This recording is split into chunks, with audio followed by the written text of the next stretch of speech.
what it is, guys? Your boy Ansler with an episode of Analyzing, and today we got the Euro 2024 and Copa America 2024 tournament reviews.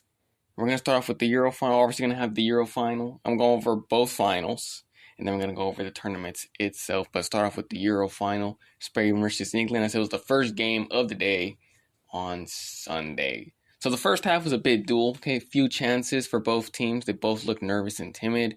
It is a final, so it frequently happens, but I think you gotta have more of that. But they both look nervous and timid. Second half, Rodri, he got injured, and De La Fuente puts it in Zubamendi. And in the 47th minute, Dani Carvajal finds Lamine, who finds Nico Williams for a goal for Spain. England, after the goal, become more offensive. Southgate takes out Mino and he puts on Cole Palmer, as Cole Palmer scores outside the box 3 minutes later in the 73rd minute to tie it up.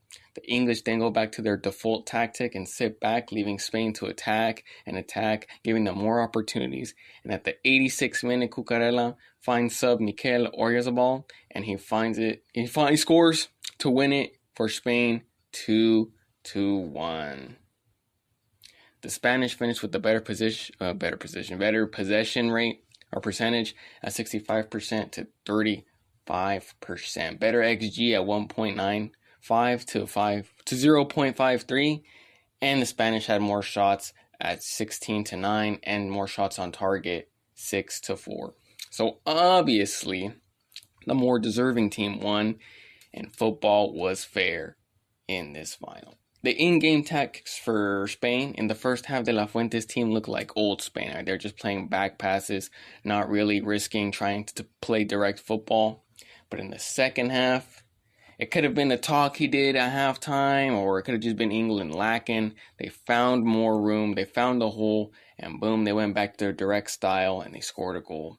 And the standouts for me in this game for Spain were Carvajal, who won 3 out of his 4 tackles. He had 1 block, 1 clearance, and 3 recoveries. He messed up at times, but he would recover or make up for it, and he showed his experience and passion in finals. Fabian Ruiz, a midfield machine. He was all over the pitch. He was creating in the attacking side with 7 passes into the final third, 4 out of 4 accurate long balls, and defending, he was pretty good. 4 out of 4 successful tackles, 6 recoveries. I think he's had a great tournament overall, and he just stood out to me this whole tournament and in this game.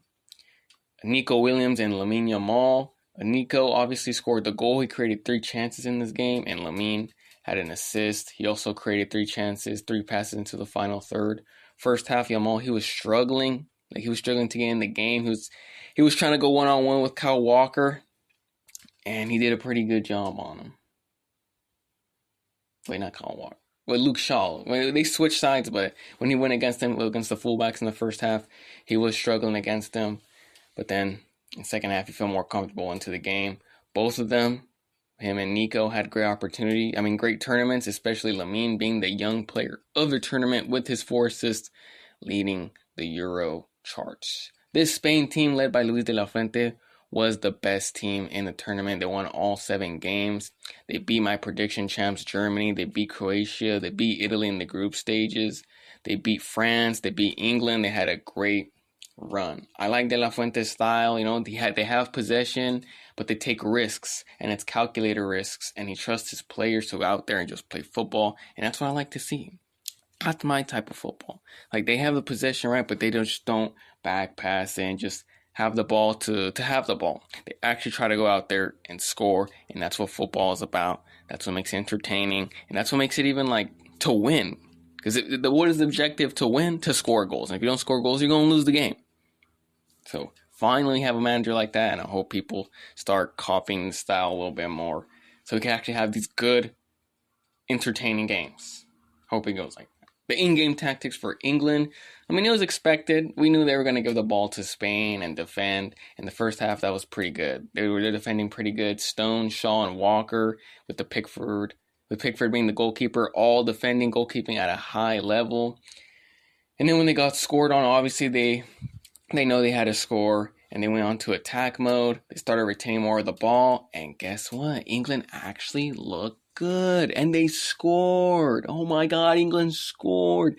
80% of the stadium was English, So the crowd started roaring. The momentum was starting to shift on the 66 World Cup champs way. All they gotta do, right, is keep attacking so the momentum stays with the team, right? Surely they're gonna do that, right? No, wrong, they didn't. They went back to the default setting. They went back to sit back and defending, which honestly is not surprising. Like I told my cousins, shout out juniors, right? Omar and Mitchell, okay? Shout out, we were all watching the game together, shout out them. I told them that England, bro, scoring before the 90th minute was probably the worst thing that happened to them because of how they play. They went back to defend, and then they give Spain the ball, which equals to them having Spain giving more opportunities and more chances to score. And that's exactly what happened. They kept attacking, and finally, in the 86th minute, they scored. I believe England were hoping for like the Slovakia game, something like that. Like they'll score until the 90th minute and then ride that run and then win. But maybe if they did keep attacking, who knows what would have happened? Who knows? Maybe they would have gotten a few more goals. But that's Southgate ball. That's how he plays. And speaking of Southgate, I told y'all way before this tournament, I never liked him as a manager. To be honest, I don't think him being a conservative, like being conservative is like in football aspect, is the problem. I believe the problem is that his team has so much, has so much attacking talent, and he still wants to defend. Like, bro, your personnel would thrive. You have the personnel for attacking football, and you choose to defend, to sit back and defend. Like, that frustrates me, and I'm guessing that frustrates the English fans as well, because that's incompetent managing. Like, you have to play. I believe as a manager, you have to play to what your team has, or what you have as your team, especially if you're international coach, because you mostly get to choose the players. So if you want to play conservatively, why don't you just get a bunch of defending players that defend? But no, he gets all the attacking players and he wants to defend. Like, bro, that's not great managing. That's incompetent managing, as I was saying. And that's how they've played this tournament and all the tournaments he has managed. And it's not just his tactics, but it's his team selection, like I was saying. Like Foden and Kane, they were not good this tournament. People wanted Palmer and Gordon to start some games. But he's too stubborn. He likes the way he plays. He just likes to defend. And for that, especially, I think Cole Palmer, I think, should have been starting before he had mixed feelings. So it could have mixed things up if he started a game. So now the question is, will Southgate go? Will he stay? Obviously, in my opinion, he should have been gone after the Euro 2020. But he makes England so bad. But it's good for me because I don't like England. So he's making them bad, and that's good. But some fans want him, others don't. But the FA wants him back, and he's ambivalent about it. So we'll see how it goes, right? No, because today, Tuesday, it came out that he is leaving on his own accord. He is leaving the English team, the English FA. And I don't blame him. Because it's just the way the fans have attacked him, which is all, I'm not saying it's bad. Like, it's all, like I was literally saying, it is justified. Because he just has not been a good manager. Yes, he led them to 2 finals, but the way they play football, they've gone to the finals, like, lucky, I believe. Like, their talent is what's led them to there, but it's barely on the fringe. Like, they're gonna lose the game, and then their talent shows up, and then they win the game. So, like, it's been barely getting there. They've gone there by luck, and I believe it's just that, just gone there by luck, and it's time for him to move. Let's see who they get, but I think it's just time. It was just time. But let's see who they get. Let's see who the English get. Now let's look over my predictions for the Euros. Okay, I picked the champs. I said it was going to be Germany. Obviously, Spain won. They're the best and consistent team in the tournament. Germany, they could have won for sure. Remember, people were saying that the German and Spain, the quarterfinal, that was the final, and I believe it was, man. I believe that was like the most close game. Either team could have won it. So I'm sad, bro. I'm sad Germany didn't get to that level, but it is what it is. It is what it is. But they had a great tournament. Germany did. Had a great tournament. So They were close to winning. It wasn't like the World Cup prediction. They're out of the group stage, but this one they were close to winning in the Euro. Nagelsmann was doing a pretty good job, so let's see how Germany progress later on. Runner-ups, I had France. Obviously, England were the runner-ups. France were in the semis, so I wasn't way off. Dark horses, I had the Netherlands, and I was correct. The Netherlands made it to the semis. Pretty successful in my book. As the failures, I had England, and it didn't matter. I said they were going to fail, but they were going to lose in the semis. We obviously made it to the final, but they lost. But I think, to be honest, for the English, it didn't matter where they were going to lose, okay? They had to win it, and they lost. So failure is correct. And they played awful throughout the tournament. So not happy. Not happy for the English fans. Everyone else, it was a failure. They had to win it, and they did not. Best player in the tournament, I picked Harry Kane, and I missed this one pretty bad. He looked old and slow, possibly injured. I thought the talent around him would boost him, but it did not. It did not boost him at all. Like I said, it probably Southgate's fault. Probably has to do with the system and the tactics. But also him. He just didn't look good at all. He did not. So that, I was way off on that. Top goal scorer, I said Harry Kane. And though he played pretty bad, he was still part of the top 6 goal scorers. Okay, joint top scorers. All at 3. It was Harry Kane, Gakpo, Olmo, Sanchez, Musiala, and Mika Toussaint. All of them guys had 3 goals in this tournament. But the top goal scorer was own goal. I think he had like 10 goals, own goal did. As you know, I don't know why there's a bunch of own goals this tournament. That was weird. But that was top scorer. Top scorer, all 3 of them guys.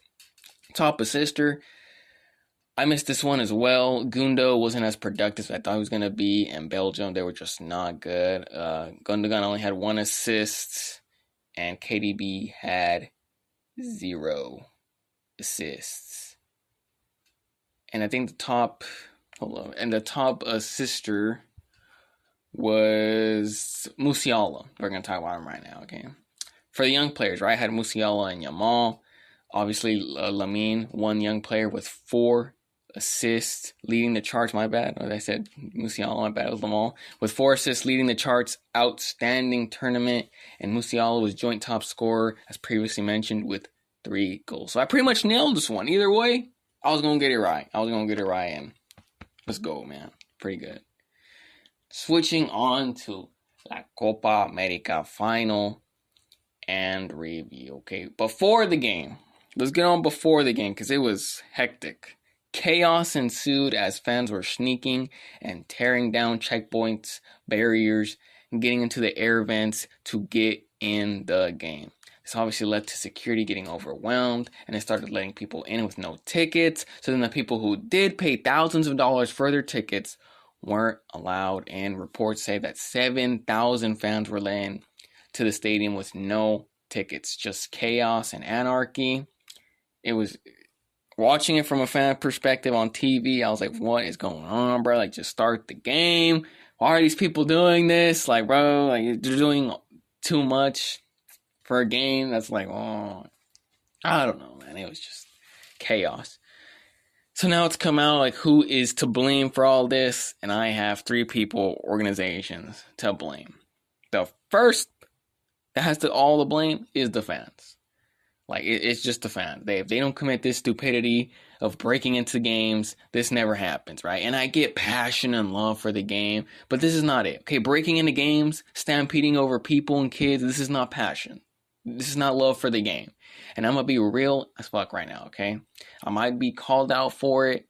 They might tell me on things or whatever, or against this group of people. Now, I'm not saying this is how all of them act, this is how all of them are, but they're Selección fans. They've showed multiple times this is how they act. 80% of the people breaking in and arrested were Colombians. The stadium looked filled with Colombians that they eventually escorted out of the game, and it was mostly them who were breaking in, and they didn't have no tickets. And then it looked half, after this took them out of the game, it looked half and half in the stadium. Then in the semis, the Colombian fans were the ones starting fights with the Uruguay's players' families. Like, they've started this. And they need to be held accountable. Why are y'all doing this? Like, why are y'all giving us a bad rep with this behavior? Again, passion is representing your team, having faith in your team, being sad when they lose, being elated when they win. Passion is not breaking into games, starting fights, causing riots. That's not passion. That's just stupidity, in my opinion. Like, that's just immature. Like, what are we doing here, man? Let's just play. Let's just be civilized people. Let's just be civilized people trying to get into the game. But they do all this ruckus. They cause all this commotion. Like, let's just play. Let's just watch the games. And it was just disappointing to watch and embarrassing. Like, bro, we can just play. Like, so it was the fans to blame. Number one. Number two, CONMEBOL. They came out today and they said we put in standards for security standards at the stadiums and they didn't commit to it or whatever. Blah, blah, blah, right? So they're playing the finger pointing game. First of all, that could be true. But you're in charge of the tournament. So everything goes by you. You guys have the final sayings. Don't go around pointing fingers and just be accountable. Just say we messed up. We got to put more preparation. We got to put more concentration into the security. And that's what we're going to do. But no, you don't do that. You go the opposite and you start finger pointing. You start blaming other people and it looks worse. Number three, the U.S. Soccer and Federation and stadiums, right? They haven't really said anything. And I believe that it is true that they did get the memo of increased security and they probably didn't care. They say, we can handle it with the same one. But the football fan is different than the American football fan because different sports. But I don't get it because the U.S., they have hosted football matches before. They know how it goes. And just to choose to ignore it, like, I don't know. Like, I don't know why you guys just choose to ignore it like that. It could have been a money factor or something, but I don't know. It just really rubs me the wrong way. Like, it's really suspicious that this has happened before. Happened, remember, in the Colombia and Uruguay game, but they've hosted games like this before, and it's never gone out of this hand. Why has it gone out of this hand now? I don't know. It's just suspicious to me. It's just weird. But whatever. The fans, they got to get more prepared. Everyone got to get more prepared for the World Cup because it's raising questions about the World Cup. And if they don't get their shit together, if they don't have it organized for the World Cup, it's going to be even more chaos because now you have 48 or like 40-some teams in this tournament. So you better have yourself together. But on to the game. First half of Argentina versus Colombia. First half, Colombia was the better team. They were controlling the midfield. They had more chances with 8. They just couldn't finish in the final third. So second half, the Albiceleste got into the game. Messi was subbed out because he slipped and his foot swelled up as we seen him crying. Then regular time ended. In extra time, the 97th minute, Scaloni puts in El Toro, Martinez, Lo Celso, Paredes, who all bring in energy and play. And in the 112th minute, Lo Celso assists El Toro, who scores to win Argentina their 16th Copa America title. In the stats, if we look in the statistics, even game, 56% possession of 44%, I think was in favor of Colombia. XG was 1.04 to 1.02, 19 shots to 11. And the eye test as well says it was going back and forth. Basically, the game was going to go to whoever takes the opportunity and scores it, they're going to win. And that was Los Argentinos, especially the subs made by Scaloni, which won them the game. That's what won them the game, right? And a lot of pundits have said this. A lot of pundits have come out and said the team played better when Messi left and Scaloni made those subs, which I believe is true. But of course, the Messi fans have to come out and defend their savior as if he knows who they are. Like, again, I've said this multiple times. Messi is the most protected superstar in all of sports. Fans, media, likewise. But mostly by his fans. Like, bro, it's okay. Messi is a great player. We all know. He's in the GOAT debate. He might be the GOAT. I won't ever admit that, but he might be the GOAT. It's okay that he didn't play well. That doesn't mean he sucks. That doesn't mean he's... I don't know. Like, I honestly don't understand why your fans, like Messi fans, can't admit that he has bad games. Everybody has bad games. Like, I don't know why they just can't admit it. Every time they say, oh, he didn't play well, he didn't do this, it's always like, no. Like, the most excuse that's come out is when they said they played better without Messi. people took it, the fans took it as like, oh, they're saying Messi didn't do anything in this Copa America. He didn't do anything. Like, the team plays for him. They all rally around him. That's why they won the game, because he got injured. And they're like, we have to win for Messi. It's like, bro, okay. But he didn't play. Like, but the facts remain. They played better when he wasn't in the game. Now you could say, oh, it's because they were playing for him. But he wasn't in the game. So, it doesn't matter. Doesn't matter. I don't know, man. Like, it's just annoying, bro. It's just annoying because if it was some other guy, the other guy's trash. They give him no excuses. But when it's this guy, every excuse in the book. It's his team, it's the coach, it's this, it's that. Like, bro, it's okay that he didn't play well. It's okay. It's okay. And they just don't want to admit it. They just don't want to admit it. No idea why, guys. Can you guys tell me, like, honestly, bro? Honestly, Messi fan, please tell me why you guys just don't want him he played a bad game. You never wanted him he had a bad game. Anyways, but takeaways from Colombia and Argentina's teams. In the tournament, Colombia, they were my dark horses and in this competition, and they did not disappoint. Obviously, all the way to the final. I believe they were the best and the most consistent team. Before the final, they were on a 27-game unbeaten streak. They were great in attack. They scored 12 goals, the most in the tournament. 2 goals per game. When they needed to defend, they could. They have 3 clean sheets. They only conceded 3 goals, less than 1 per match.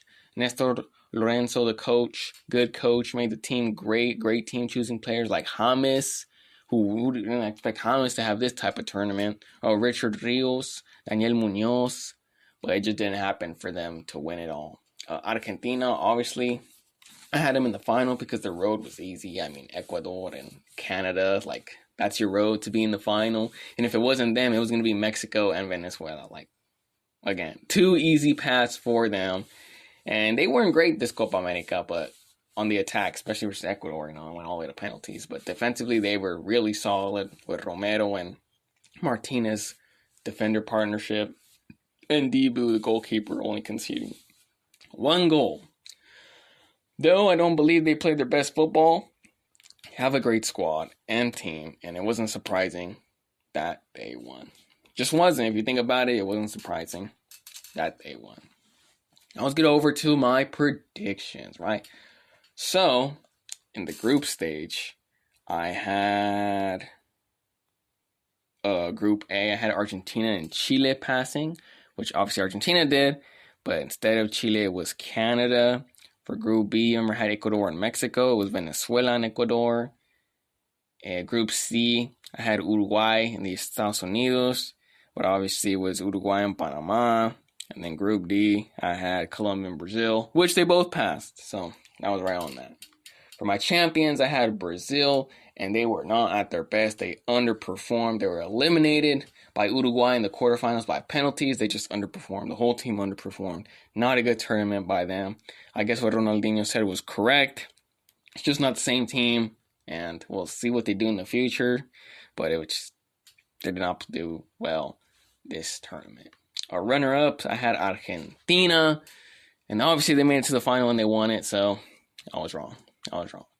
Dark horses, I had Colombia, and I was right, bro. I was right. They made it all the way to the final with the chance to win it, but they just didn't get there close. They just couldn't win the whole thing. Failure, remember, I had Uruguay, and I didn't necessarily think they were going to have a bad tournament because they did not, but Uruguay has hierarchy in this tournament, right, with 15 titles. So not winning it was going to be a failure. And then they had Brazil and Colombia in their bracket, so I was just choosing they're going to be the odd ones out. And Brazil played worse, but, they lost to Colombia's in the semis. That wasn't necessarily a bad tournament at all, but like I said, if you have that hierarchy and you lose, it's going to be a failure. Best player of the tournament, I said Vini, and he flopped. Okay, I expected way better from him. He was Brazil's top scorer with 2 goals, but he was just not up to standard, 0 assists, and James won that. James won best player of the tournament. Goal scorer was Lautaro Martinez, and yes, sir, I got it right. He had 5 goals. He didn't even start, and he still had 5 goals. Scaloni should start him by the next tournament or something, and we'll see how much goals he scores then. Top assister had Lucho and Messi, and I was wrong, as James Rodriguez had 6 assists. What a tourney by him. Lucho had 0 assists but 2 goals, and Messi only had 1 assist. Young player of the tournament, I still have Endrick. I don't think Copa America has that award, but whatever. I still think Endrick was good, so let's go my boy Endrick. And that was the end of the episode, guys. Hope you guys enjoyed it. If you guys have any comments, let me know about this episode. And we'll see y'all in the next one. Deuces.